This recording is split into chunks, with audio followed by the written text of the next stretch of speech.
We're live. Kevin, good?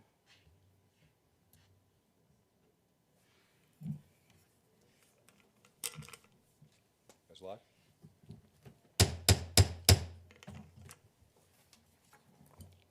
This meeting is called to order in accordance with the Open Public Meetings Law. In accordance with Chapter 231 of the Public Laws of 1975, adequate notice of this meeting has been provided. This meeting of February 2nd, 2026, was published in the Courier News and Star Ledger and placed on the borough's website and bulletin board at Borough Hall. A copy of this notice is available to the public. A copy of this statement shall be included in the minutes of this meeting. Mayor Brian Gallagher. Here. Council members Teresa Bonner, Here. Andrew Conti, Here. Glenn Denny, Here. Randy Pitts. Here. Gina Stravic is excused this evening. Roger Verm. Here. All right, please stand for the salute to the flag. I pledge allegiance To the flag of the United States of America and to the republic for which it stands, one nation, under God, indivisible, with liberty and justice for all.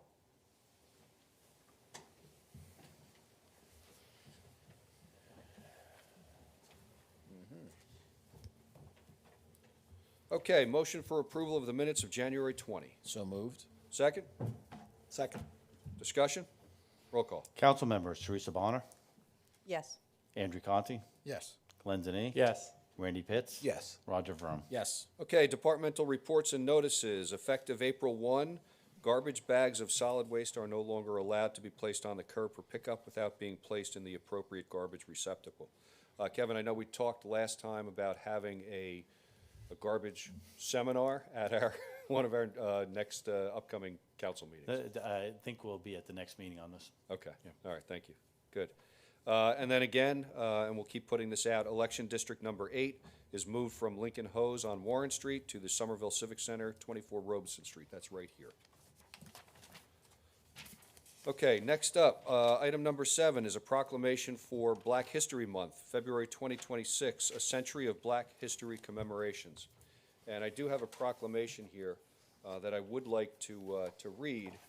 And I think when you think about Black history, it's not just past, it's also current. It's also recognizing the volunteers that we have. In all aspects, the employees that we have in all aspects. Our fire department, our rescue squad, our police department, our merchants downtown as well. So with that, whereas Black History Month provides an opportunity to recognize, honor, and celebrate the history, culture, achievements, and lasting contributions of African Americans to the borough of Somerville, State of New Jersey in the United States. And whereas the 2026 Black History Month theme, A Century of Black History Commemorations, marks the 100th anniversary of organized efforts to preserve, study, and promote Black history. And whereas this theme honors the legacy of Dr. Carter G. Woodson, whose establishment of Negro History Week in 1926 laid the foundation for what has evolved into Black History Month, an annual month-long scholarly and sustained movement dedicated to the study, teaching, and dissemination of Black history. And whereas for a century, Black history commemorations have expanded public understanding of the African American experience, corrected historical omissions, and highlighted the essential role of Black Americans in shaping the nation's social, cultural, economic, and political life. And whereas the Borough of Somerville is committed to fostering an inclusive community that values diversity, promotes equity, and encourages education, dialogue, and reflection on our shared history. Now therefore be it proclaimed that I, Brian Gallagher, Mayor of the Borough of Somerville, do hereby proclaim February 2026 as Black History Month in Somerville and encourage all residents, schools, businesses, and community organizations to observe this month through appropriate programs, activities, and educational initiatives that honor a century of Black history commemorations.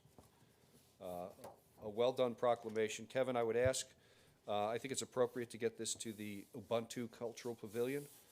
Those are two folks that are steeped in Black history in Somerville, and I think it's appropriate to get that to them. Sure. All right, thank you. Up next, we have, first off, as they do every year, the environment. Mayor, before you jump to discussion, we Yes. have committee reports. It was on the bottom of the page. Oh, did I skip right over that? Ah, You were too excited. all right. Oh, yeah, it is there, isn't it? All right, committee reports. Andrew? Yeah, Historic Advisory Committee met this week or this month for a reorganization. We're happy to kick off the 250th year. We're looking forward to a lot of good events and good times to get together and remember why it is we became a nation. One of those events coming up is on Washington's birthday. The Wallace House and Old Dutch Parsonage Association will be having new look Old Dutch Parsonage architectural research and historical rehabilitation lecture on Sunday the 15th at 3:15. If anybody's interested, going over to the Old Dutch Parsonage in Washington's house, Wallace House. Sorry, where Washington was. My apologies. Other than that, we look forward to having another meeting coming up soon and being involved in a lot more events as the year rolls on. But we're kind of waiting for the snow. Thanks. All right, thank you. Glenn? I have nothing except the Environmental Commission will meet here next Tuesday, February 10th at 7 p.m., and we'll hear more from them in a little bit. Great. All right, thank you. Thanks. Teresa? Okay, so for the Somerville Public Library, they've started holding some of their larger programming at the Somerset County Business Hub at 50 Division Street in Suite 400. So they've been trying to get their programs back up and running with larger membership. So one that's happening tomorrow is Paint Your Date, where you bring a date or a friend for a painting challenge based on a viral TikTok where couples paint each other. There'll be a photo booth, snacks, and more. And then on February 9th at 6:30, there's going to be a pottery hand build workshop. So you build the piece there, and then you pick out your glaze, and then you go back up to the library in 2 or 3 weeks to pick it up. You can go to sclsnj.org to check out all the programs that the library is offering and to register. The DSA's Galentine Chocolate Walk that is happening on February 12th at 6 p.m. is sold out, sadly. So if you didn't buy your ticket, sorry, try again next year, I guess. But the participants will be enjoying a stroll through downtown Somerville, stopping at a variety of shops and restaurants to collect gourmet chocolate treats and sweet surprises. And the wildly popular Candlelight Concert Series is continuing. It looks like they've added more dates. Tickets sell out fast, so please go to downtownsomerville.org to reserve your ticket for an upcoming performance. The next show is February 28th with a tribute to Coldplay and Queen. That's it. All right, great, thank you. Randy? Thank you, Mayor. Good evening, everyone. I'd like to share a brief property maintenance report covering the period from January 1st through January 30th, 2026. During this time frame, 20 properties were cited for property maintenance violations across the borough. Of those, 12 resulted in notices without fines, while 8 cases included monetary penalties, totaling $2,800 in issued fines. The most significant area of concern was snow removal and sidewalk clearing, which accounted for 15 of the 20 violations. This continues to be our primary compliance issues during these winter events. Additionally, violations included 3 occupancy or bedroom-related violations, representing in 15%, 1 rental registration violation, and 1 other general property maintenance issue, each accounting for 5%.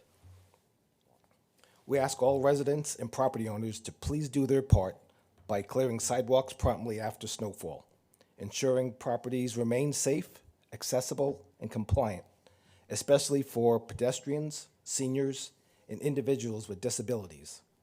Taking action early helps prevent violations, improves public safety, and keeps our community moving during winter conditions. Overall, this report highlights the ongoing need for timely snow and sidewalk maintenance. We will continue focusing on education first, with enforcement when necessary to protect the safety and quality in life in our borough. Thank you. Thank you. Roger? I have nothing this evening, but I would like to piggyback on what the councilman said, and I think we've all seen it around town.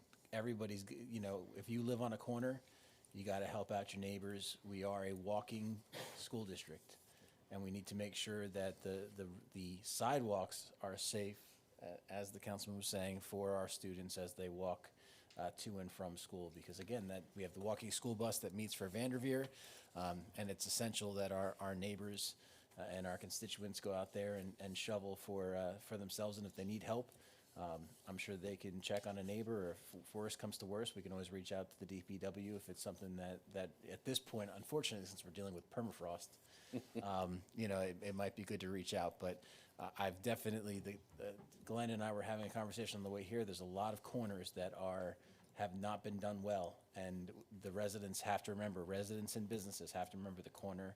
If they are a corner lot, the corner is their responsibility. Well said, thank you. And I'll join you in that. I live on a corner. There are a number of corners that are not shoveled, and they need to be shoveled. It's a problem. It really is, it's difficult. I said this at the last meeting. I used to love snow. I don't love snow anymore. And it's a challenge. We sit up here and, we hear plows did a great job. We hear plows did an awful job. It doesn't even look like the plows came down my street. We hear it all.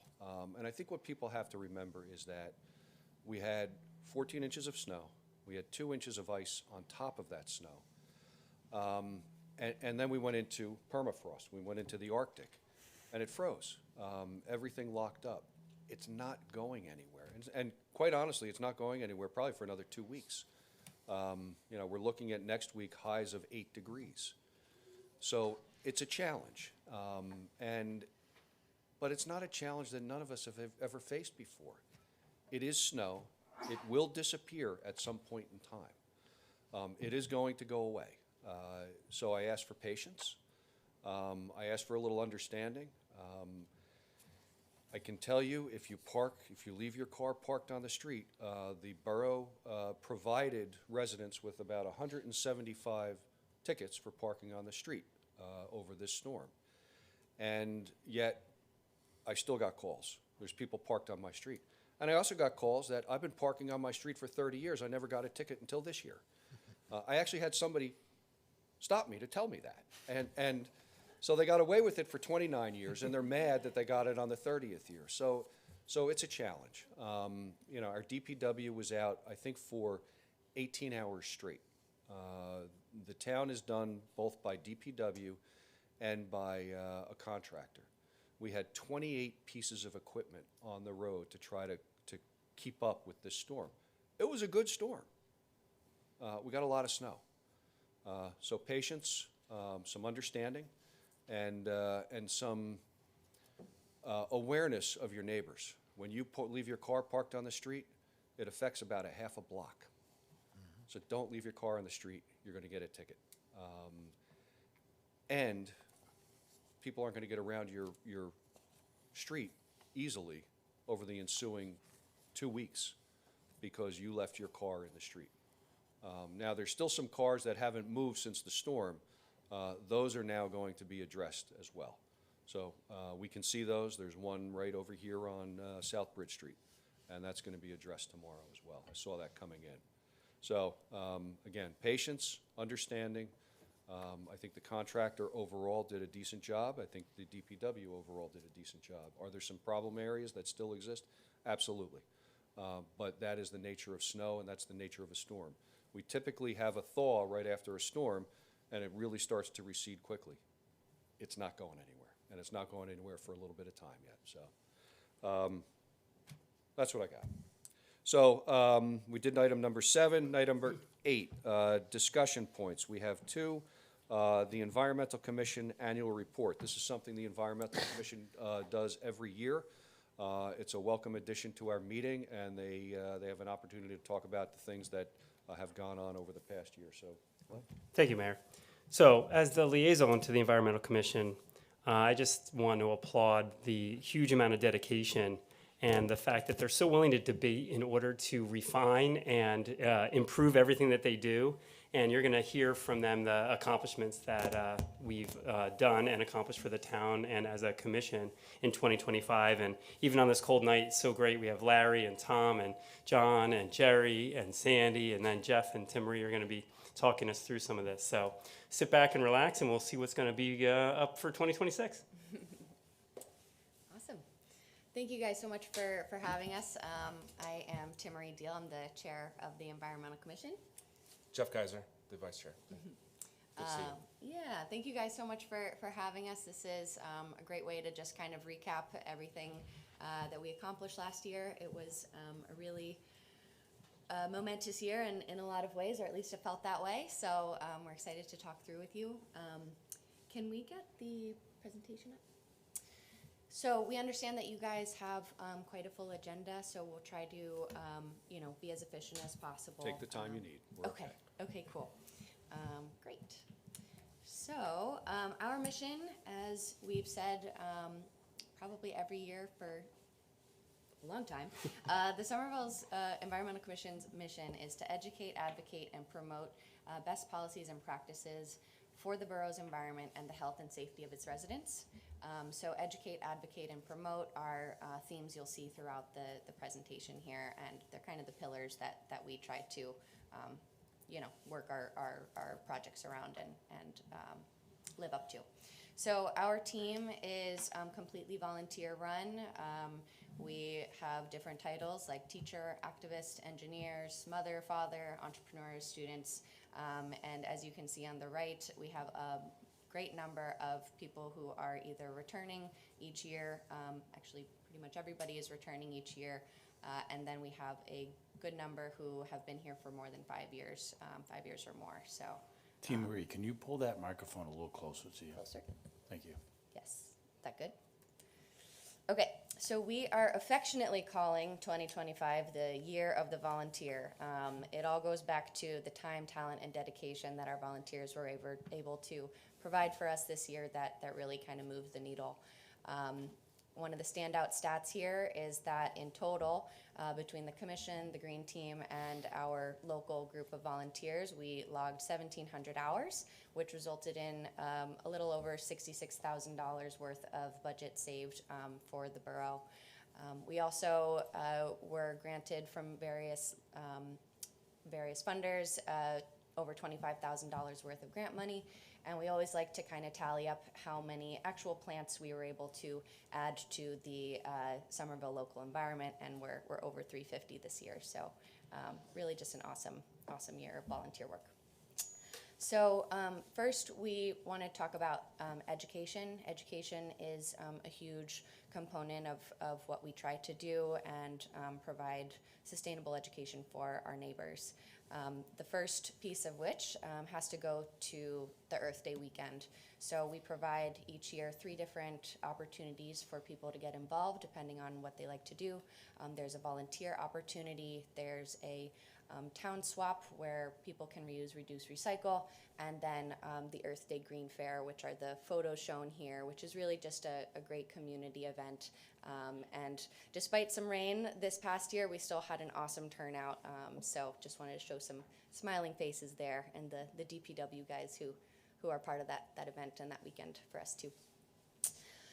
So quickly, one of the ways that we do reach our neighbors and reach our audience is through these live events. So Earth Day is a huge component of that. As part of the volunteer effort that weekend, we had 76 total volunteers come out to collect over 6 cubic yards of waste, which is awesome.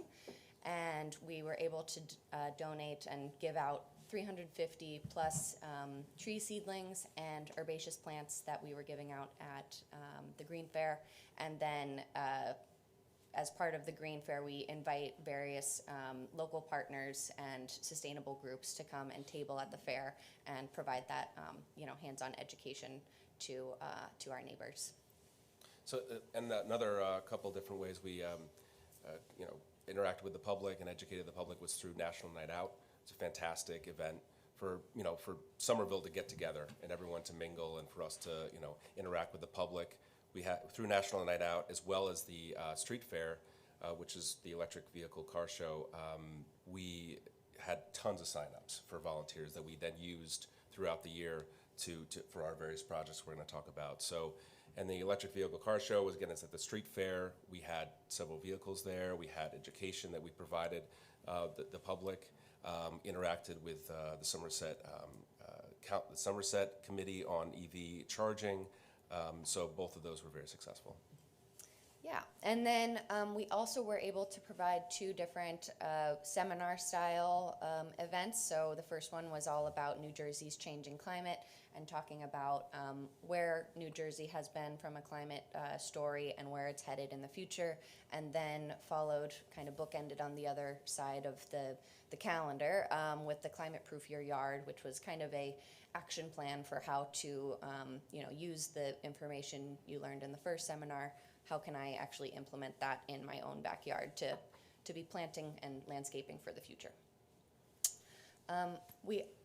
In addition to all of the in-person events, which are really rewarding for us, we also have other communication channels that we leverage.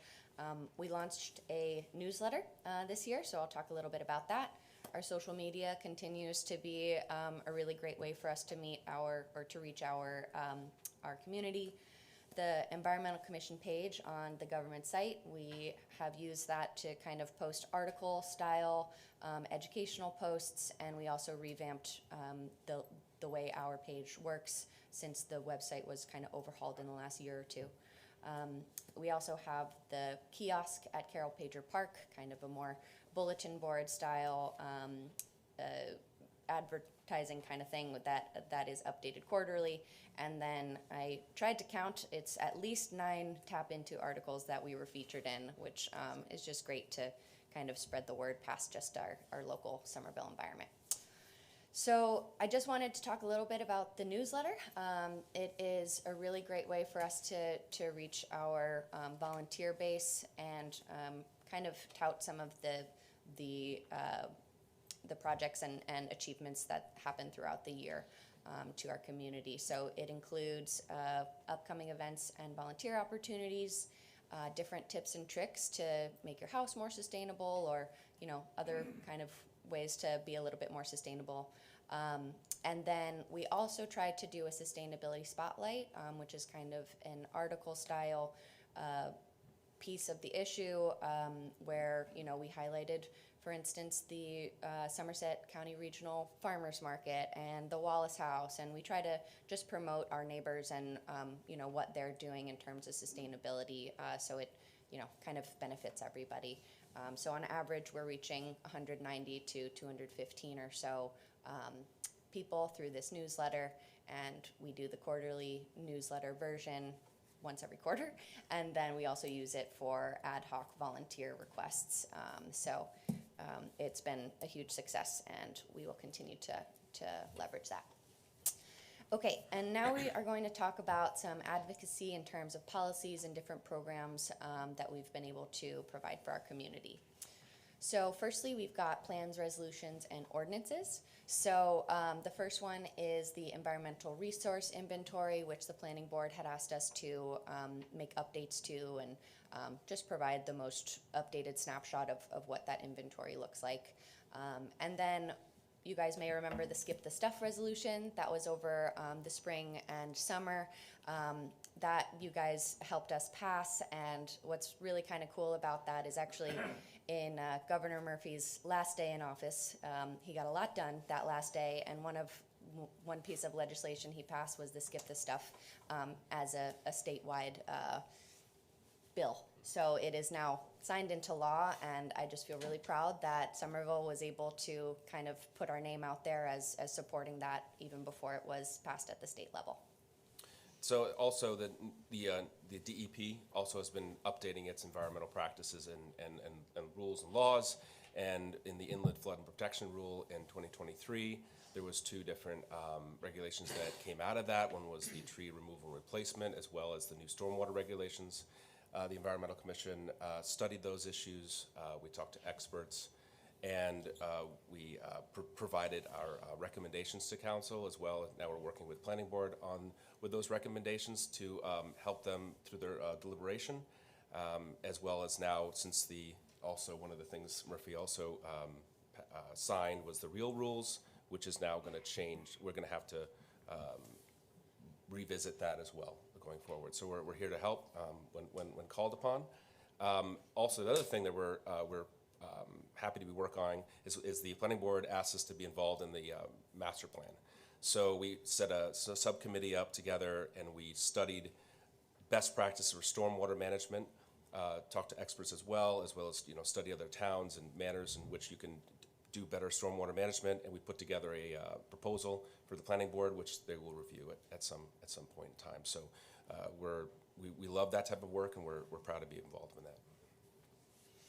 Awesome. So some resident-based programming.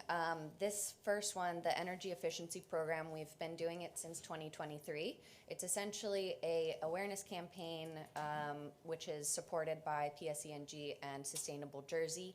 And it's just to let our neighbors know that there are these free home energy audits available that can both make their houses more comfortable and also more energy efficient. And it's all in an effort to put a little less stress on the grid and make our town more energy efficient. We had another great year with the street tree program. So this is our fourth annual year. I think it was 2 years ago, we actually put an advertisement out online, and we got an overwhelming response from the public. And in fact, such an overwhelming response is that we are now still going through the backlog of people that are would like to have a street tree. So if people don't know, when developers, remove trees on property, if they don't replace them, then they pay the borough, and that money goes into an account, and we use that account to then plant trees in front of people's houses that want them. And so we planted 19 trees again this year. We have plenty more people that are interested, and something that we think is a very important thing for the town. Plenty more places for trees to go, and we're looking forward to continuing that program to the future. Oh, right, and of course so the Somerset County is going through an EV charging council, and so they approached us as far as getting the word out for to get people to take the survey. They needed people's input, and so we did some advertising for them. We're going to follow up with that council, that committee, this year. So stay tuned for those those notices that we'll send out. To learn more about where they're going to be putting charging in the county, how they're going to use that money, and so we're interested in being involved in that. Yeah, and then the downtown street trees. So these are the conversation that we've been having. It sounds like for Forever. years Forever. about the street trees on Main Street. So it sounds like there is going to be some movement in the early part of this year to do a test run or two about some of the suggestions that we provided last year. So we're excited to see where that continues to evolve and participate in that one. And then just this last bullet here, the community polls. So we have this really fun piece that we do at each of the in-person events that we attend, where we have an interactive display for, just to kind of get people talking and, come and it's a beautiful design by one of the EC members, and people can kind of essentially vote for what they feel is the most important thing for Somerville. And we use this both as a way to talk to people in person, but we've also been using it as a way to kind of have a gut check on the pulse of where people want us to focus our time. So you can see these results from the National Night Out poll.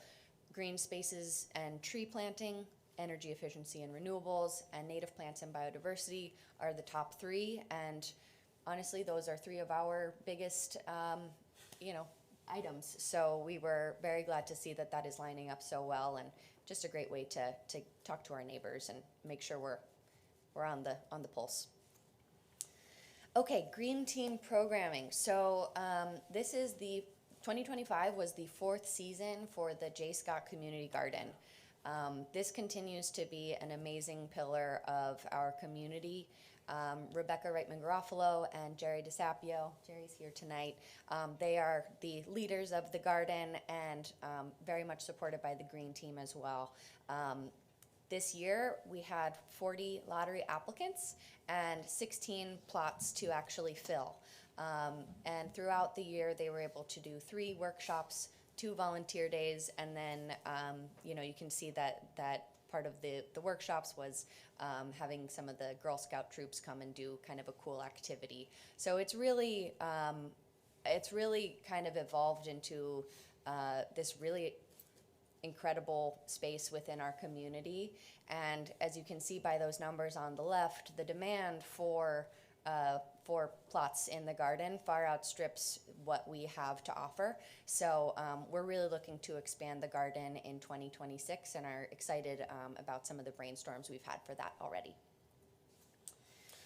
So there's a few rain gardens you might know of on Carroll Pager Park that were just in need of some serious maintenance, and not just maintenance, but completely revamp. And so Tom, who's in the audience here, he took charge on this project, and there's 3 rain gardens. With a host of volunteers over 4 days, we were able to completely revamp them and then get them back into better shape. So those rocks need to be pulled up, the sediment needs to be moved out, the grass needed to be pulled out, the weeds and everything needs to be pulled out. They really needed to be completely rejuvenated. And so over 4 days of work, and then throughout the springtime, we were able to get them back to basically fully operational, get the mugwort out, and it was, so I appreciate Tom's efforts and leadership on that, and now going forward, we'll keep to maintain them as we go forward. It's a great example of how green infrastructure, when maintained, can filter the water that's coming off the road, and then can provide some good stormwater assistance in that way. So as you can see, they're flourishing now. So that was a great host of volunteers that came on a very dreary day that morning and dug up the ground. So that was great to see. Yeah, that first volunteer day was quite a slog, removing all the turf grass that had invaded, and it was very rainy. So we were happy to have as many people who showed up. So Tom did do he continued to do the maintenance through the year, and then this photo here shows they actually added in some new native plants where all of that mugwort, which is an invasive species that had completely invaded one whole section of one of the beds. So they were able to fill that back in. So they should be more beautiful than ever next year. All right, so we also work to kind of promote and build partnerships with other local groups, and through that secure resources to power our different projects. You guys have seen this slide before. It kind of enumerates the different local partners that we work to build those relationships with. It continues to evolve, and we'll be talking about some of them specifically on these next slides. This year, for our grant submissions and partnerships, we had $25,750 total in external budget that came in for the community, and not to mention, we actually also secured, I think 150 is an underestimate of the live plants that were provided through a mini plant grant through the Native Plant Society of Somerset chapter. So Native Plant Society provided the live plants, and they also provided a $750 mini grant for a project that we implemented at Vanderveer, which we'll talk about. And then the mid-size grant for the home energy efficiency, which is through Sustainable Jersey and PSE&G. And then we also had a larger grant from the same funders for a habitat restoration along Peters Brook, which we'll talk about. So these partnership projects really stacked up this year, and they were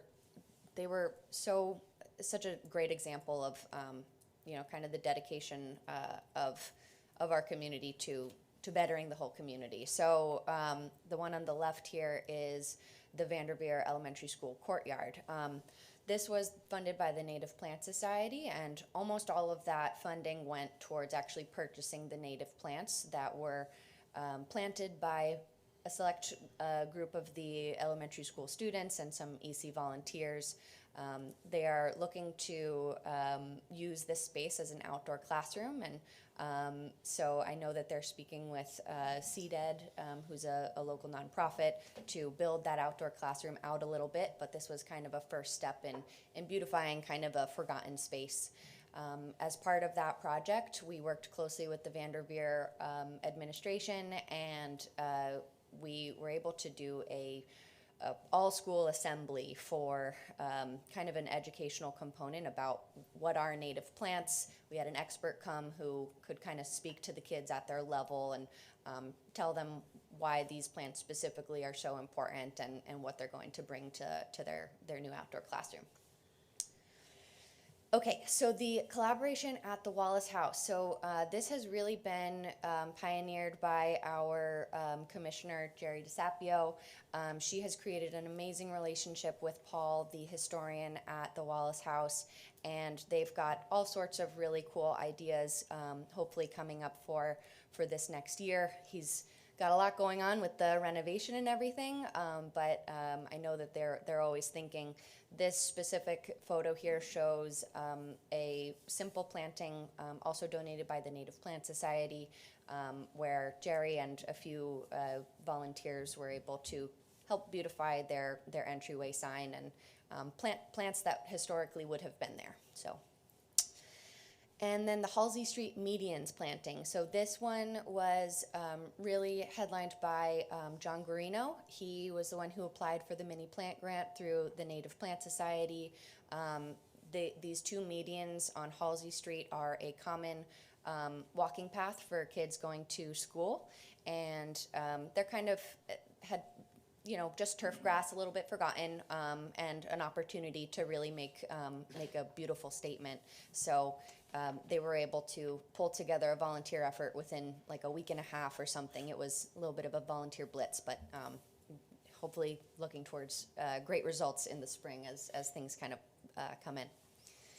And then we also have been working or building a relationship with the high school. Michael Scumba, he's one of the history teachers. He also teaches a climate projects class. So we were asked to go and attend one of the classes at 7:30 in the morning and provide some kind of feedback for the high schoolers who were doing these different climate projects. And it was great. I brought my coffee. And then in addition to that kind of work, we also have been asked to, not consult, but advise on the rain garden installation, which is happening in their courtyard. It's this huge grant going on at the high school. I'm sure you guys have all heard of it, but it was a really fun day. They had thousands of plants that we made a slight dent in, so it was good. And I did forget to mention for the Vanderveer Elementary, for that project, that was headed by John Guarino and Rebecca Reitman-Garofalo, both of whom have students at Vanderveer. So, just kind of a really touching project for all. Okay, this is the last leg here. Petersbrook Habitat Restoration. So this is a really exciting project and sort of Jeff's brainchild, so I'm going to let him kick it off. So we applied for this grant, right, through the Sustainable Jersey Grant. And so we had a lot of ideas in order to go after this $20,000 grant. The commission had a ton of ideas. And so we voted on which one we wanted to go with. And so we thought of this idea was a couple things altogether. The Petersbrook Greenway, everyone walks the path and everything. But not too many. I don't see too many people go down to the water. Go down to the actual brook itself. And when you look at the brook, it gets hit hard by flooding. It's eroded. There's a lot of invasive species. It's kind of all it's just not as inviting space. And so, would there be a way of doing some erosion control as well as inviting people down to the brook, beautifying it, and also getting native plants in there as well? And so we put this proposal together, and we were able to secure the $20,000 grant for this. And so one idea of just this one spot to repair this bank, shore it up with native plants, and put a path down onto a bench, turned out we could do a lot more with that than we could do. That and plus a lot more with the $20,000, and so Timmery will take you through the rest. But we were able to expand that. Mm-hmm.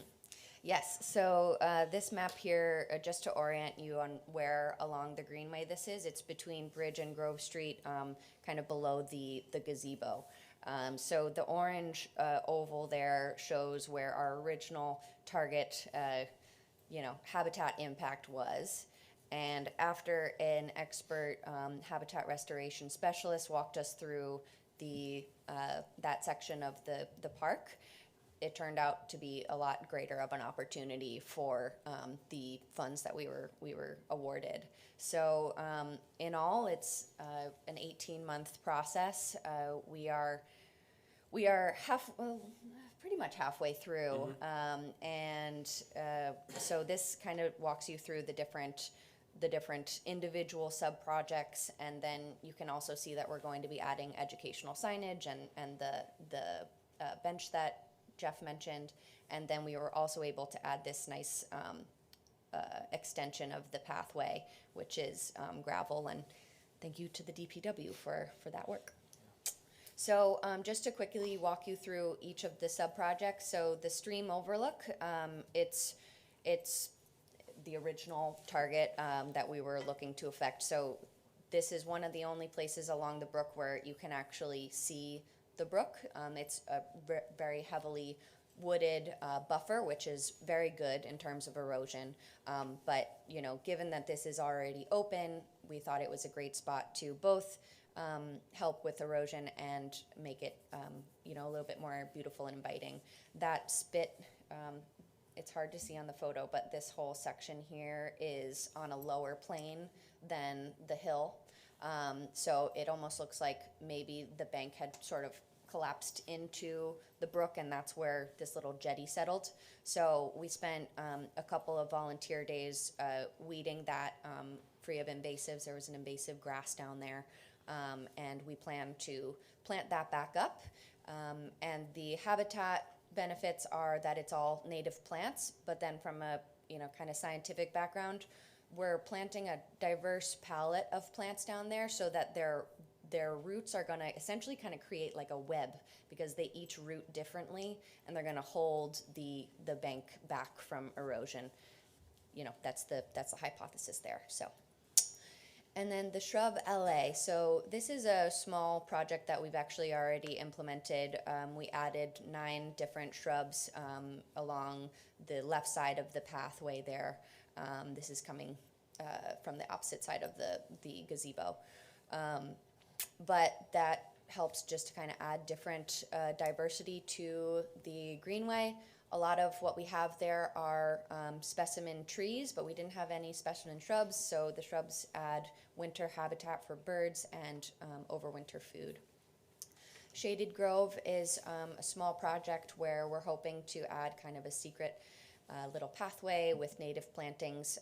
And the cool part about this is there's so much wooded cover along our bank that we're hoping that if these plantings really take off, that this kind of experimental plant palette could be used in other places along the brook to restore some native plant material back into our wooded buffer. And finally, the pocket meadow. So this is going to be a little bit of the showstopper, a beautiful wildflower meadow that you'll be able to see from the street and walking along the path. It's going to be a pretty big area here, but behind the workout and then before that large tree. So this is going to be great for pollinators and birds and really just protective, nice habitat throughout the whole year. So just wanted to show some of the volunteer photos here. This was when we installed the small wildflower area that's going to be near the stream overlook, that first project we talked about. So this, you can see, is the new gravel pathway that the DPW added. And while we were there, both volunteer days, people were walking along that pathway and biking along that pathway, and it was just really heartening to see it being used so immediately. This is the shrub, some of the shrubs from the shrub alley. And then we had a whole slew of volunteers show up for the first planting for this in October. And they got like 500 plants planted within an hour. It was pretty incredible, and really just a great way to start the project. So next up, we'll be focusing on the Shaded Grove and Pocket Meadow into 2026. So that brings us into this slide. So looking ahead for the coming year. So we really still expect to continue to educate ourselves and the community through really focusing on community education. And one of the pieces we really want to focus on this year is the importance of trees and green infrastructure to kind of tie into the larger conversation we've been having around stormwater and how individuals can impact that on a local community level. Like Jeff mentioned, there has been some evolution in the MS4 DEP requirements around stormwater, so we want to educate ourselves on that. And we'll look into whether anything has changed now that Skip the Stuff is at the state level. And we will continue to advocate for green space and our tree canopy. So that first piece is starred there, the residential street tree program. As we mentioned originally, the demand for street trees really outstrips the budget that we're allocated each year.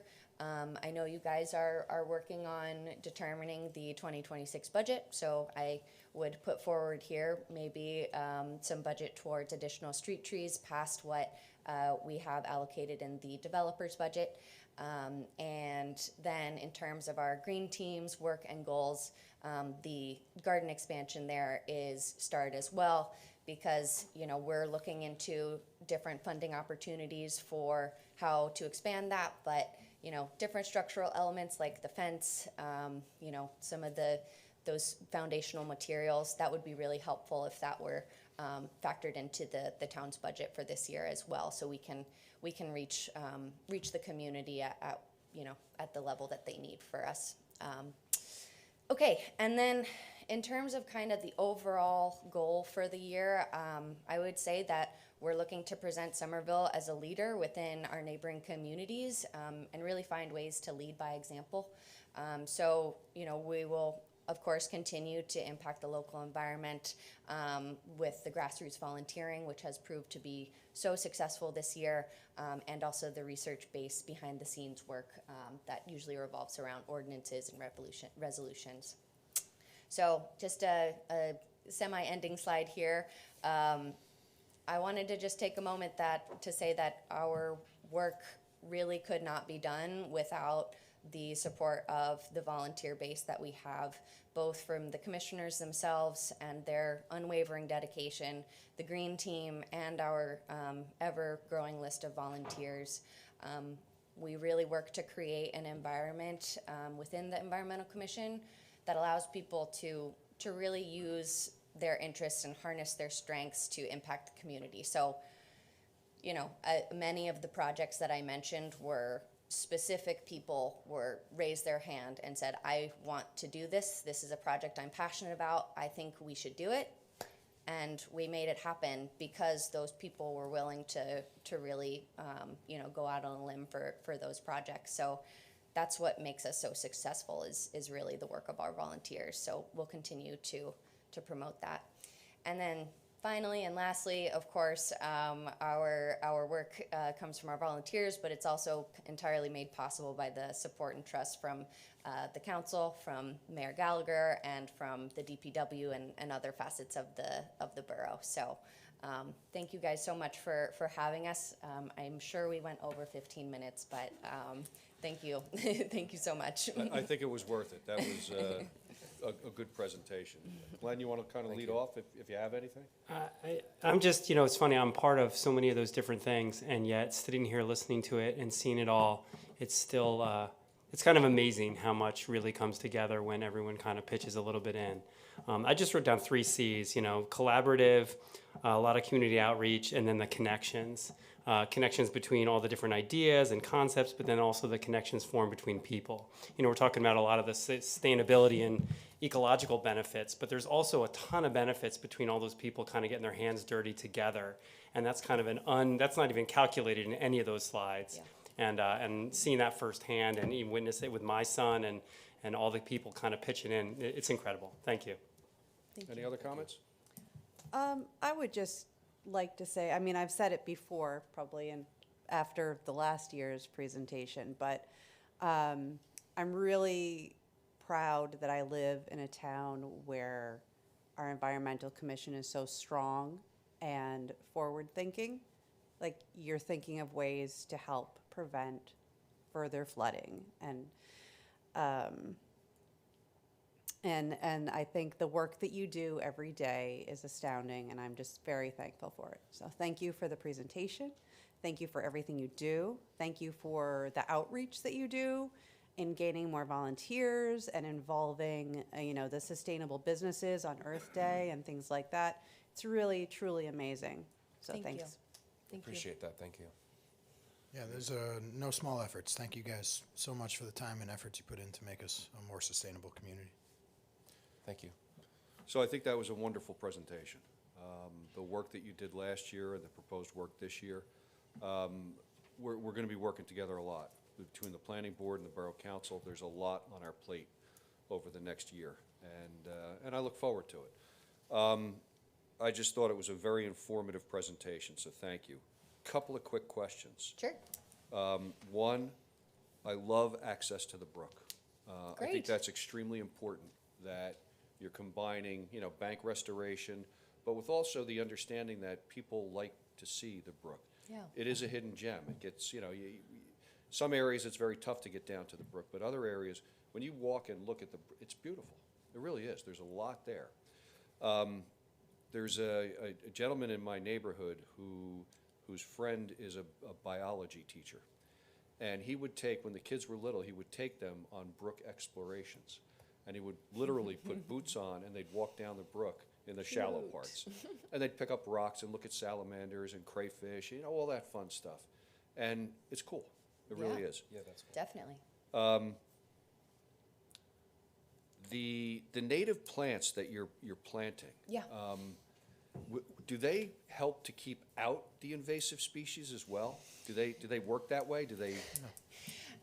There are some of them that do kind of create clumps and everything, but invasive species are unfortunately something we're just going to continue Exactly to have what the to. name is. Yeah, we're Yeah. going to continue to have to maintain. Yeah. And that's part of the long term. I mentioned the 18-month project implementation timeline. That doesn't include the maintenance that the Environmental Commission will continue to oversee along that section of the brook and the rain gardens and all those within our purview. So to that end, I don't know whether you've heard about it, read about it, you may even already be aware of it, but Duke Farm is doing a bank restoration along their property to kind of bring back the native species along the bank. Cool. And I look at that, and I know I've talked about this before. If you walk down our Petersbrook Greenway, well, the Raritan River Greenway now, along the Raritan River, there is bamboo, invasive bamboo, and it is just multiplying. It's really bad. It's getting bad to the point where during the summer, it's overgrowing the path. Yeah.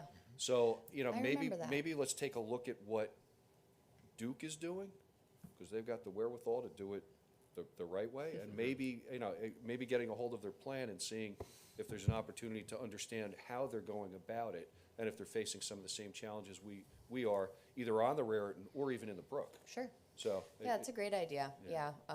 We can reach out to them about that project specifically. They also have a benefit of, they have a deer exclosure for their whole Yes. acres and acres of property, so Yeah. that's beneficial. I do remember the bamboo. I think we determined that specific spot wasn't in the borough. Was that what does anybody remember wasn't it? I don't remember exactly what the. Because we looked into it, like maybe this time last year. Yeah, Maybe it was is a the little borough. longer ago. It is part of It the- is It the borough? It is borough property. Yeah. Okay, maybe we'll revisit that. Yeah, because we did Bamboo is tough. We did some research a few years ago on bamboo, and It's tough to get rid of. Yeah. It's very hard to get rid of. Yeah. But yeah, we'd be happy to take a look at it. We actually, it's got to be going back 15 years. Tom may remember this. There was a gentleman who came in and did a presentation on how to get rid of bamboo, and it literally was taking a syringe and injecting it into almost every stalk at the base, and it would kill the root ball or whatever it is. Yeah, very tough. Yeah. Really tough. But no, I thought it was fantastic. I thank you. I thank all of your volunteers. This borough is run on volunteers, and obviously you've captured that spirit, and are turning it into action. So, thank you. Yeah, thank you. Welcome. Thanks. Thanks, guys. And I'm glad you got Tom back out again. It's good to see you, Tom.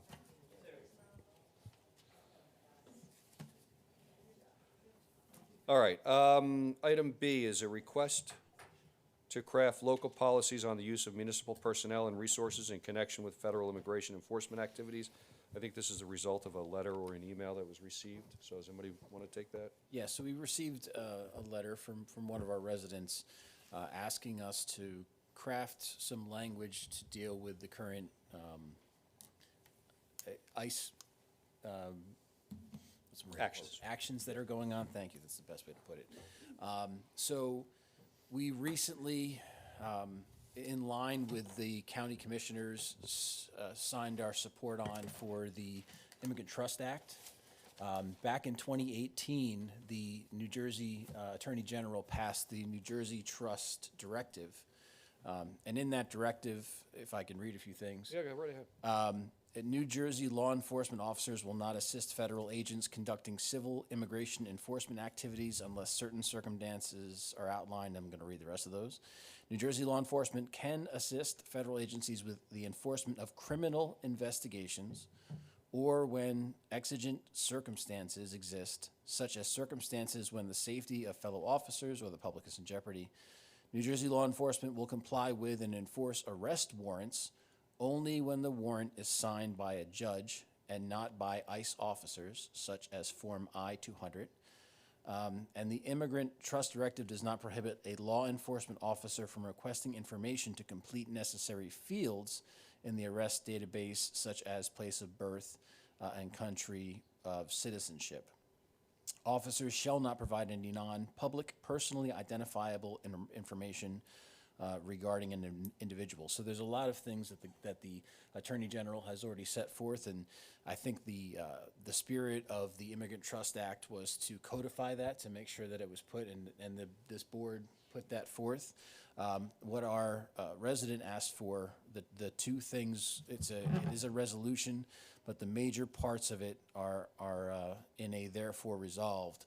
Limitation on borough assistance. No borough employee, including any member of the Somerville Police Department, shall assist, participate in, or provide support for federal immigration enforcement activities conducted within the borough where the federal officers involved do not clearly display identifying information, including name or badge number, sufficient to permit reasonable identification of officers involved.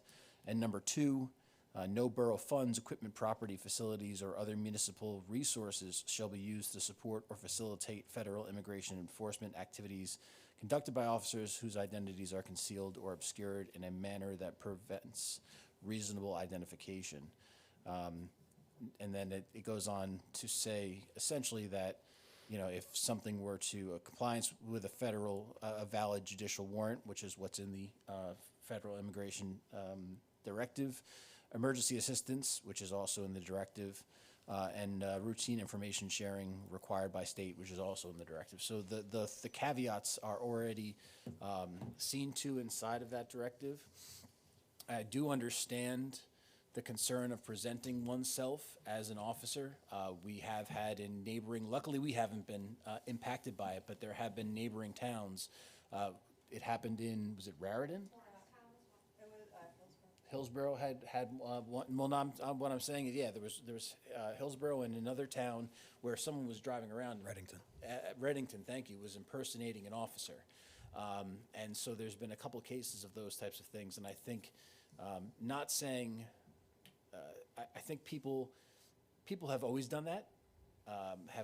There definitely has been, you know, circumstances where folks impersonate officers.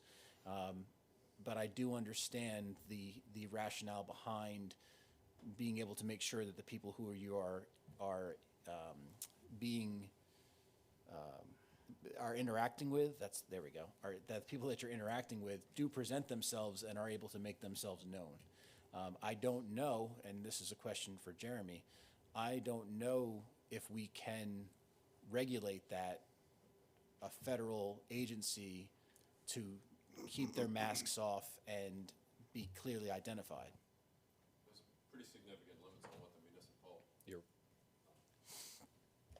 are some pretty significant limits on the, what the municipality can and can't require of federal officers. I think you're heading in the right direction. If the council was inclined to do something like this, it would be to condition it on some sort of an effort on the federal government, federal officers to comply with certain conditions. So, for example, we won't cooperate with you if you remain masked, for example, of what I'm talking about. So you can condition our municipal officers' cooperation with the police, with federal agents, but you can't really control the behavior or conduct of the federal agents. And I think, you know, the spirit of the Immigrant Trust Directive, again, was crafted in 2018. So we're looking at something now that is not currently dealing with some of the things that we've been witnessing in the news, whether it's Minnesota or some of the other areas. And, you know, we know that ICE has been in the general area.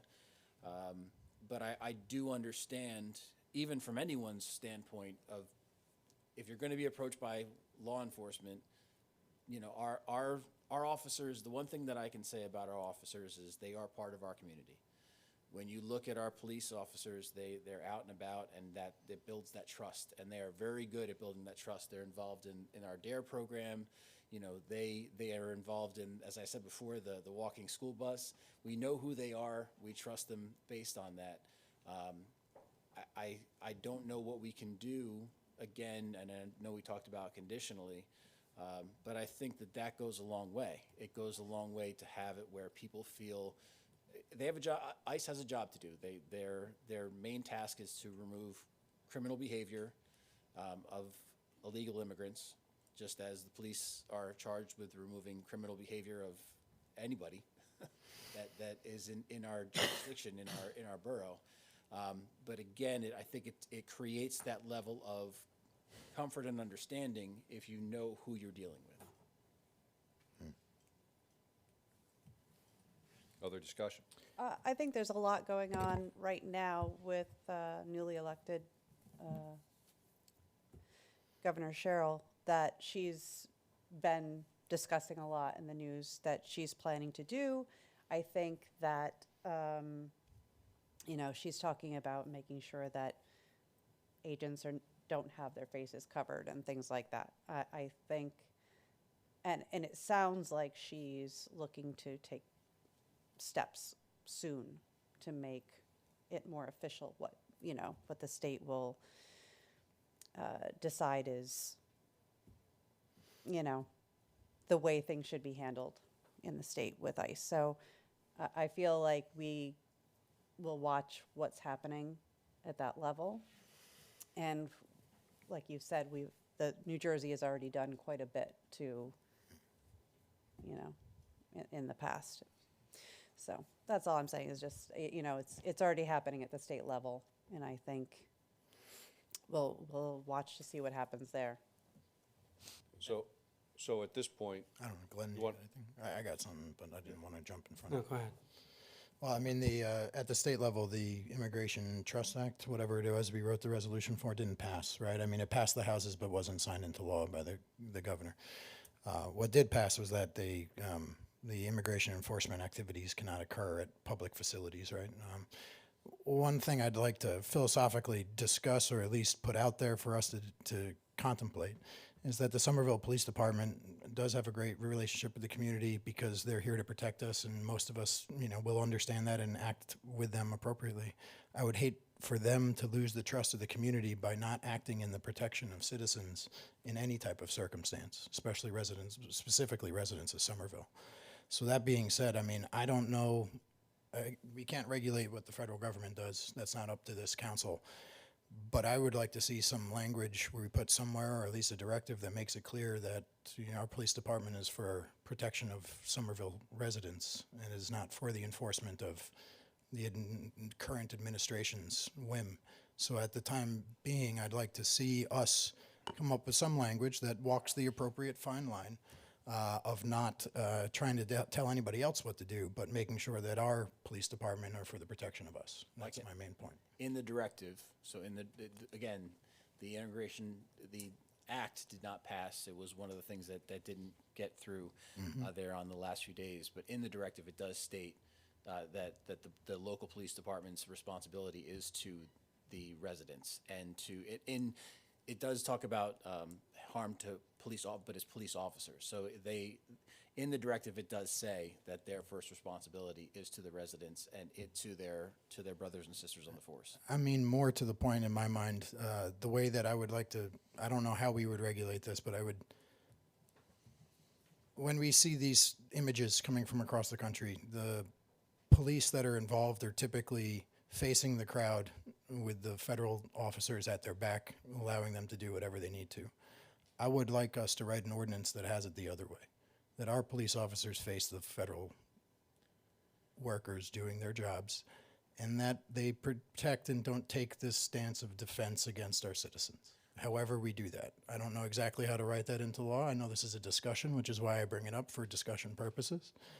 But there should be a way that we feel protected, not threatened by our own police. Should something happen where people show up in their community to document or be aware of what's happening with some type of enforcement action that's happening, and our police should be there for us, not for the protection of the federal agents, to be honest. And the directive does say that. Right. But the directive is a directive, it's not a law. We don't have anything on the books that makes it any clearer or more clear as to what our intentions are, and if we're gonna take a step in that direction, I would think philosophically we'd like to land in the place that makes it clear our police are for protection of us. Well, I can say, having sat on this board for a number of years now, that the protests that we have had in this borough have been an example to other towns and other states. Our constituents, our residents there's been multiple protests since I've been here and even before that, and the mayor can speak to it as well. The one thing that we do very well is get our point across, but in a very peaceful and in a very respectful manner. And so again, our respect is for our police officers, their respect is for us. I think that, there's that other piece of it that we can't control, but I would say that again, I think we conduct ourselves because we know that we have the support of the people, of the first responders that are around us. I understand what you're saying, but our past history here and what I've seen, the protests that we have been, again, exemplar. Right. I'm not so worried about our folks being the violent ones. Understood. Anybody else? I don't know how we as a body would go about codifying it in that. I hear Andrew and the ability to support our residents in all manners and not support things that are happening that could be a violation against the oath we all took for the Constitution.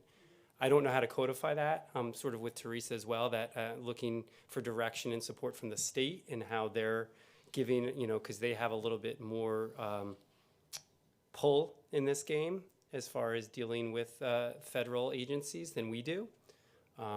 So I guess I'm torn in that manner of, trying to find that balance of supporting our residents, supporting our local police, and also making sure that people are doing their jobs appropriately. And I think, again, you both make a great point, and I think we've touched on this the last time that we spoke. Following the state, following the county, gives us more legs to stand on. If we are an island unto ourselves dealing with the federal government, we don't have that support. And I think it's important that whatever it is that this body ends up doing, we know that our state supports us. This is a very divisive issue. We are trying to make sure at the end of the day that our residents are safe. That's it. And that our police officers are safe. And we don't want to put anybody in a position where that could be compromised. And I think that, with what's going on with the new governor and everything that's already been put on the books, and the mayor we've talked about this a little bit, there's a lot that's already there that helps and supports this. But again, I think that and I think you're both right, knowing where our state is headed will give us more ability to do the right thing and not put us in jeopardy where we're doing something that could be misconstrued as against the federal government, going along with the Constitution, as Glenn said. Any other comments? I just, it's hard to put into words, but all but one of us on this council are very, very white. And I want the residents of Somerville to feel that they're all being heard, they're all being respected, and they all will be able to feel safe going about their day. And this is something I think about all the time. Just making sure that we're keeping our community safe and that they feel confidence in us that we have all of their best interests at heart, not just the ones that look like us. And I think that it's easy for us to have this conversation because we don't walk out the door every day feeling scared. And I just want everyone who might be watching this to know that we care about your safety, and we're going to do whatever we can to make sure that you stay safe. Anybody else? All right. This issue brings up a lot of emotion. Regardless of where you sit on this issue, it is an emotional reaction. And I think that is part of the challenge that we have. I've heard discussion tonight about what our PD should do. Our PD sits and they do the right thing every day, 24/7, 365. And I have the complete and utter confidence in any situation that they will do the right thing. They've been doing it forever. And to try to codify how a police officer is supposed to act, I just don't understand that. Our police officers know what to do. They know the right thing.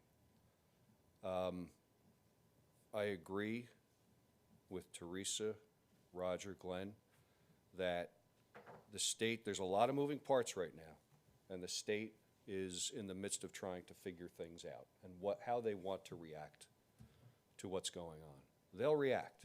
It's going to take time because there's how many legislators that have to figure it out.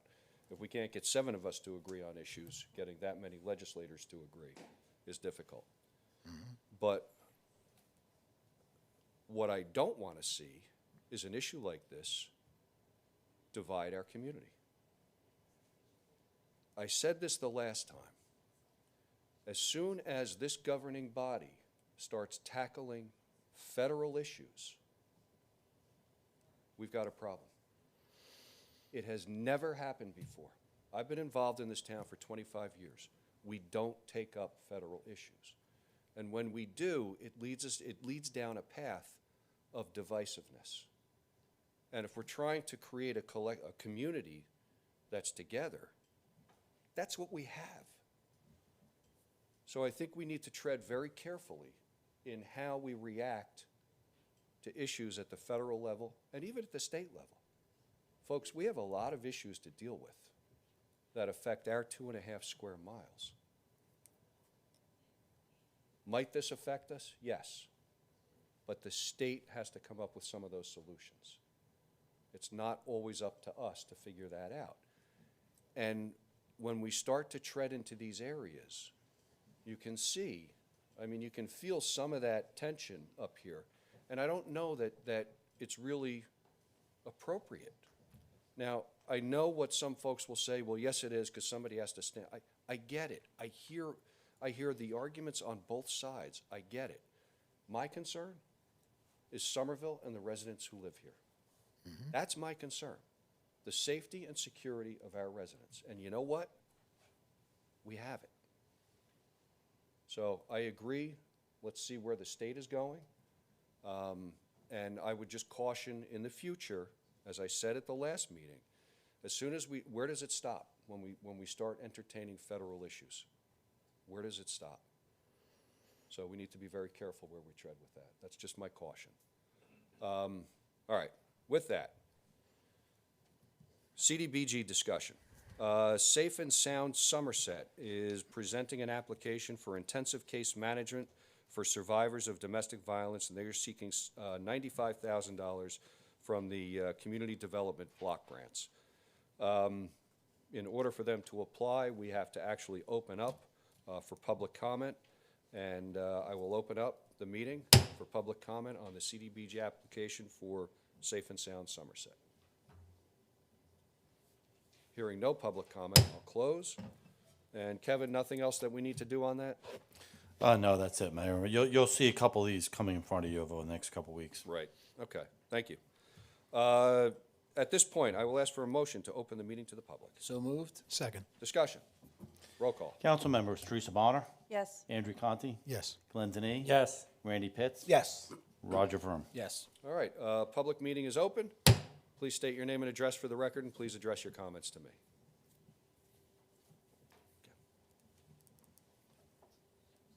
Up there. Hi, Mayor Gallagher and Council. It's so good to see you. Thank you for taking time this evening. My name is Mallory. I'm a homeowner in Somerville. I live on 41 Ross Street. I just wanted to add a few thoughts regarding the conversation that we just had about our municipal protections. So one point that you made, Mayor Gallagher, is that we should not be involved in federal policy. I completely agree with you. It made me proud to hear you make that statement. What I am very concerned with, and the point that I'm making, is that the federal government should not be imposing itself in our municipal local government.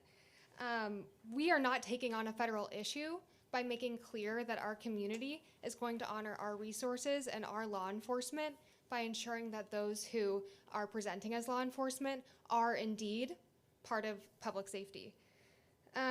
You made another point that Somerville has had safety. I feel so safe in Somerville. I am so grateful to our law enforcement agencies here because I personally have, looked to them and gone to them for help to ensure that our community is this safe place, and it has been.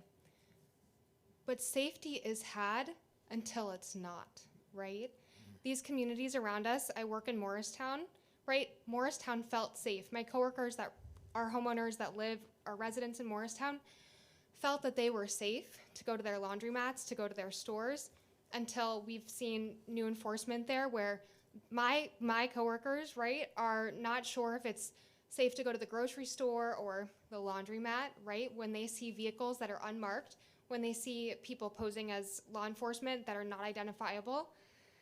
You made a point, Councilwoman Bonner, about waiting for the state level to act.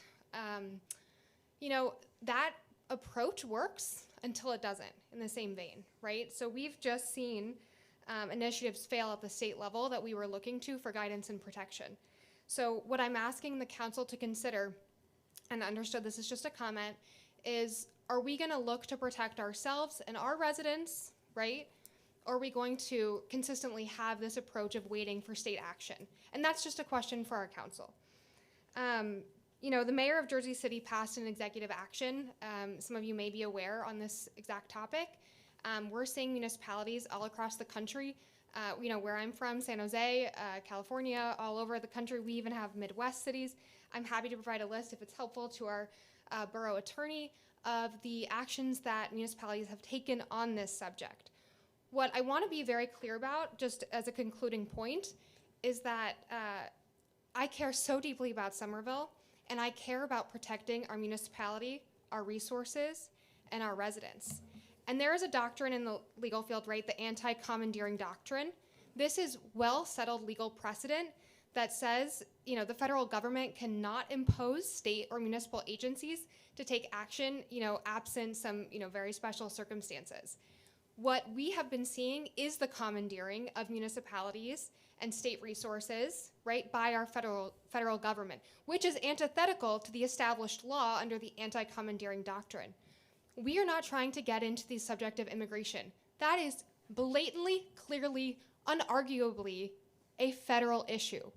We are actually only, as a resident, I am only trying to have the conversation of ensuring that our municipal resources our law enforcement agencies maintain that respect. The safety that Mayor Gallagher, you've been pointing to, we've had the luxury of experiencing for so long as tenure, that maintains. And so I want nothing to do with the federal, a federal issue. I want nothing to involve myself in a federal issue.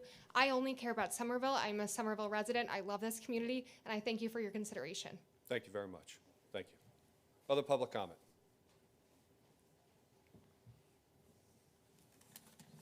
Hi, Timmery Deal, 76 Culver Street. I want to echo everything that my neighbor said. I will admit she is much more prepared to make this public comment than I am. I think that this is an incredibly inflammatory issue and really scary and unsettling and almost dangerous for a lot, and very dangerous for a lot of people. In terms of some of the comments that were said here, I would be interested to know specifically which other federal issues you're referring to in terms of comparing these issues, because I agree that this isn't really a federal issue. This is getting closer and closer and closer to home, and we are hearing many more anecdotes from surrounding towns and the county, and it's getting very, very scary.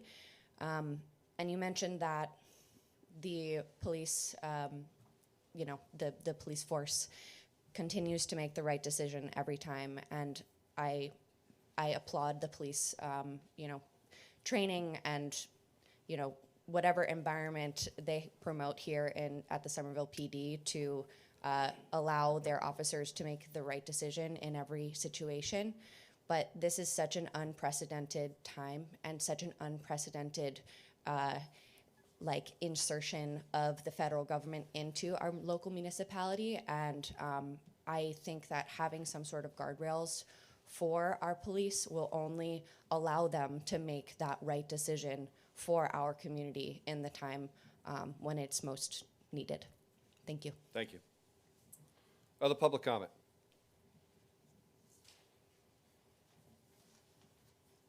Robert Mader, 120 Fusillo Street in Manville. Rise to speak tonight about something that happened right by Michael Lepp Park about a week and a day ago. Just want to inform you about it and propose some solutions. So I've been working for the past 12 and a half years as a youth pastor at Crossroads Community Church. You may know we purchased 147 East Main Street. Though I'm no longer employed by the church, I do have a heart for the youth of the church. And back in, goodness, this must be early 2020, I reached out to the mayor at the time, Mayor Sullivan, and on Park Avenue, there's a crosswalk that leads from the church over the street to the Michael Lepp Park. As you know, there's a swimming pool there, basketball court, splash pad, and then the beautiful Peters Brook, which is lovely to go and take your kids to explore. So I reached out, or a number of people at our church reached out, and we got an in-street yield sign for pedestrians just because we noticed on Park Avenue, it's very straight, and so cars just go whizzing by there. Even I myself sometimes go a little too fast on that street. So we got this in-person yield sign, and it divides the road in half, and cars slow down, and they kind of figure out which way they have to go around this thing because it's right in the middle of the road. And I believe that was doing a lot to help the safety of our kids, especially in the summer. In the summer, that park fills out, and then right across the street, there's a convenience store. And so kids want to take the shortest possible path. So having a marked crosswalk there is really important. 2021, when Ida came through, I remember the storm carried away our in-street yield sign. And I hiked down into the Peters Brook, halfway down the eroded slope. I found it, covered in mud, carried it back, and placed it back in the middle of the street because I believed in it. Sometime after that, it was removed. I don't know by who or when. And to my shame, I didn't make a deal about it. May I approach? I have some pictures just of the intersection from 2020. Thank you. Those are just for illustration purposes to show what it looked like prior to Ida. Anyway, those road markings are now gone, even though the apron that leads down is still there. There's no yield sign. Anyway, about 8 days ago in the morning, a family was late to church, and a young boy, a 6-year-old, was struck in the street. Now, it probably was a perfect storm dealing with some of the snow and some other things that were going on. But I just want to encourage you all tonight. I think this is an easy win before the summer comes for the borough to look into, perhaps repainting that crosswalk, perhaps making it a lit-up crosswalk, just given the sheer volume of kids who come through in the summer. I think it's only really a matter of time until another pedestrian accident happens there, just given the high flow of traffic, the speed of traffic. And so I just ask you to look into it and consider taking action. I'm not a man of many means, but if funding is the issue, I will go hat in hand to raise funds for this crosswalk, just because I see many children cross this crosswalk all through the summer, all through the year, and many of them are precious to me, and none of them deserves an unsafe crosswalk. And so whatever needs to happen, if there's fundraising that needs to happen, I'm happy to help. Thank you for hearing. Thank you. Thank you for your comments. Any other public comment? Hi, Suzanne Mader. I'm with him. 120 Fusillo Street, Manville, New Jersey. I'm also here just to talk about the incident that occurred a week and a day ago when the 6-year-old was struck on Park Ave. I want you to know that I actually have a great amount of both respect and compassion for you. I have been on council before. I work for a municipality. I get all of the calls about the snow and about safety, and I know how difficult it is to sit where you sit. I know how difficult it is to sit where you sit. It is not an easy job. Keep up the good work. With that said, I want to give you a few things to please consider, because I know that in our interaction with the administration of Somerville before, the main argument against this was that we don't put crosswalks where there is not an intersection. And I want to combat that if that ends up being a part of your discussion. I would like to preemptively try to argue against that point with a couple of quick ideas. The first is that, I don't know if any of you know Strong Towns. Strong Towns is an ideological framework. A lot of planners sort of and do talk about walkability and sustainability, a lot of green stuff, which is really good. Somerville already does a lot of Strong Towns related sort of good stuff, walkability, streetscaping, lots of really good stuff. But one of the founding principles of Strong Towns and ultimately any good urban planning is that pedestrian human behavior takes the shortest route from the place that they are to where they want to be. And good government, responsible good government, does not neglect reality, but reacts to it. And so when you have what you have here, which is, if you think about it, almost a comical amount of pedestrian touch points, a park, a playground, water, basketball courts, sports fields, a church across the street, a convenience store with, by the way, a ton of great Gatorades and snacks for those summertime availabilities. And if you go 50 yards around the corner, one of the best ice cream places in all of Somerset County and one of the best sandwich spots. All of that to say, I urge you to consider the actual behavior of not just the congregants of Crossroads Community Church, but the parents and the other children of both your town and all of the visitors that you get, because Somerville does things so well. I urge you to please continue to doing those things well. Because ultimately, when we talk about safety, because we've talked a lot about safety tonight, this is an actual safety issue, right? One that happened 8 days ago, right? An actual thing that happened right here in your 2.5 square mile town.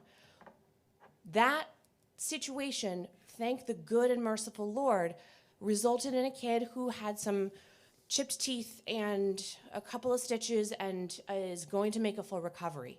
This public comment section would sound and look a whole lot different if that weren't the case.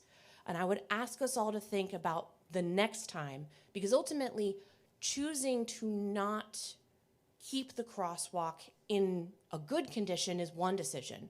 Choosing to remove the striping entirely is another decision.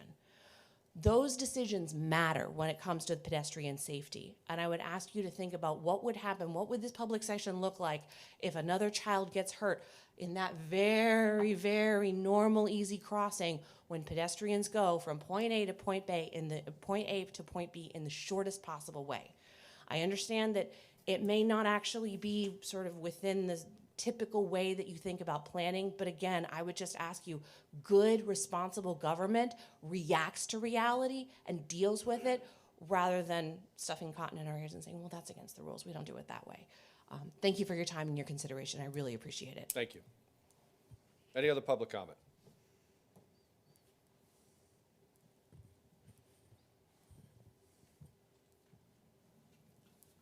Good evening, everyone. My name is Larry Cleveland. I live at 34 Grant Avenue. And what the woman said is actually very true. We do have a crosswalk with no traffic light. Right at the Giordano Way or Gia. There's a crosswalk there. People have to stop for people walking, and there's no traffic light there. So there's no excuse. You can't use that as an excuse. The state, as you remember, to the planning board from 2 years ago, they said they're going to put in a crosswalk across West End Avenue, going towards the back of Immaculate Conception Church. Very few people walking across that street over there going to the Catholic school, but they're going to spend thousands of dollars on putting striping and speed humps. We can put striping back in. I agree with her 100%. Makes sense. Her too. There you go. Thank you. That was the mildest you've ever been, Larry. No, you were sitting down, go. Any other public comment? Hearing none, I'll ask for a motion to close. So moved. Discussion. Roll call. Council members, Teresa Bonner. Yes. Andrew Conti. Yes. Glenn Denny. Yes. Randy Pitts. Yes. Gina Stravic. I'm sorry, Roger Vroom. Yes. Public is now closed. I agree with you. What I can tell you is, not this council, but very similar situation. We have the YMCA in the center of town, and the YMCA had asked for a mid-block crosswalk to go to Carol Pager Park. All for it. I think it's a great idea. That's where the kids are crossing. The council at that time said, no, we can't do it. It's just the way it was. So I can't do what they won't allow me to do. This issue came up prior to me coming back to this seat. I agree. I also think there's other mitigations we should be putting in there to slow traffic down. Coming off of 28, the curb is rounded there, so when people are making a right, they're still doing basically the same speed limit. So I'm going to refer Teresa to bring this to the Public Safety Committee. We've actually already been You have? discussing this Okay, area. good. Yeah, Yeah. so it is a topic that we're discussing now, and Yeah, I was actually going to be talking to Kevin Yeah. in the No, next I day or two agree. about some questions that I You know, had. coming from the north, rumble strips to slow people down, there are things that we can do.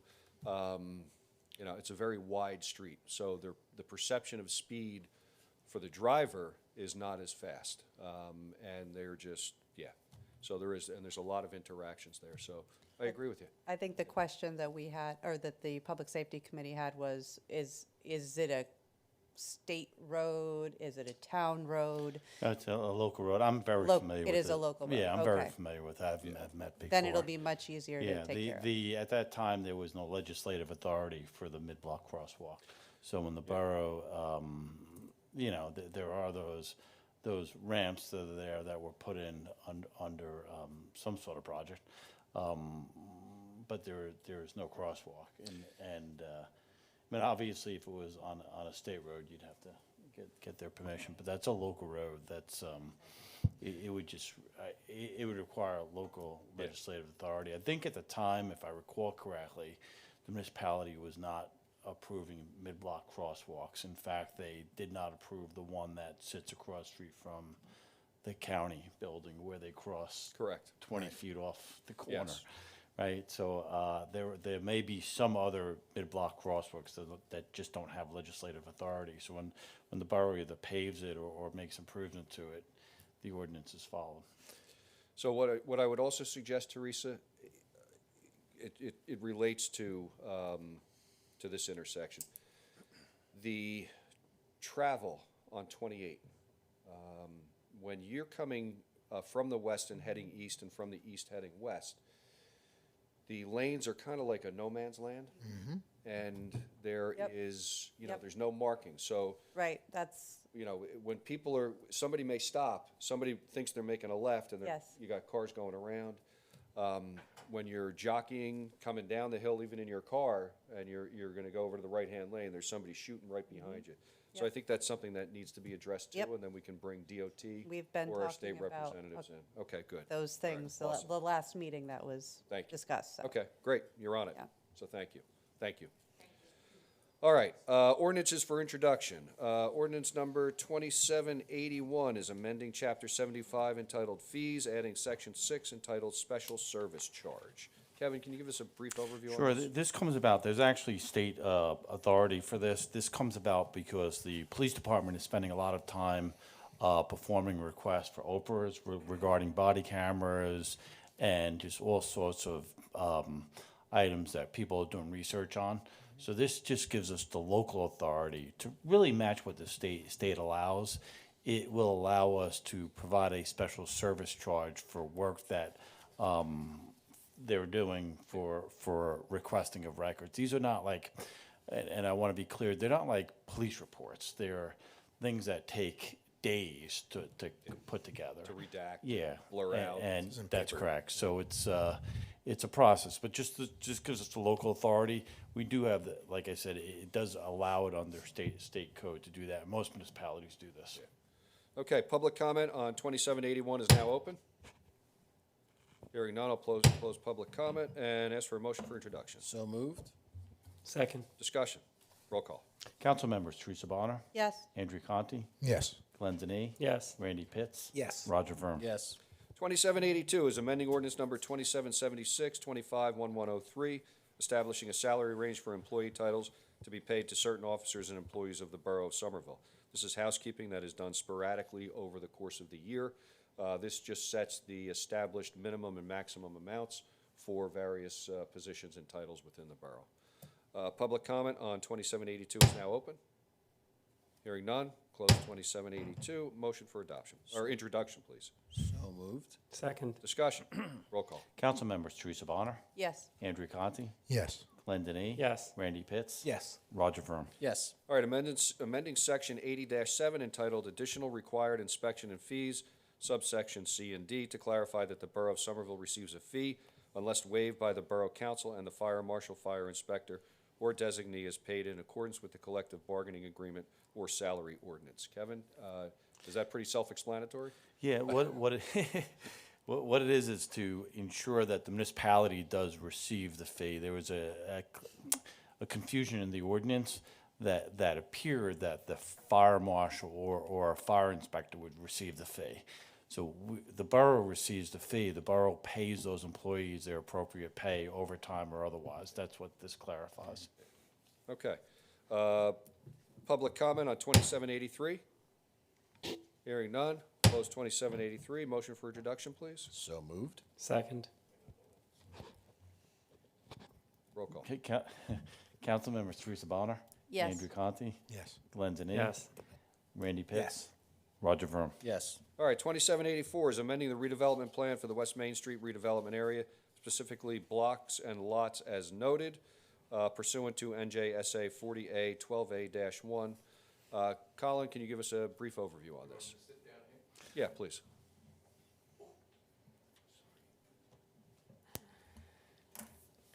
This is the follow-up to the planning board study of an area in need, and it adds the section of land on West Main Street from Dowdy to where Vets forms back with Somerset Street. It's proposing no changes to bulk standards. It's not proposing any of the properties, other than the commercial ones that could be redeveloped, the private properties. It's taking them and saying that no redevelopment will take place there, but they will be able to participate in the benefits of any property being in a redevelopment area. For instance, if a property owner wanted to rehabilitate their house, they could get grants from the DCA to assist them doing it while they're in a redevelopment area, which wouldn't happen elsewhere. We've also got a commercial strip down Dowdy and ducking around Veterans Memorial Drive. They're not intended to be redeveloped unless the owner wants to do Residential something strip. with them. Yeah, residential strip. And so that leaves the Granites building in all its glory. Yes. Okay. We don't, one final thing, we don't propose in changing any of the standards or requirements for building or rehabilitation. Okay, thank you. Public comment on 2784 is now open.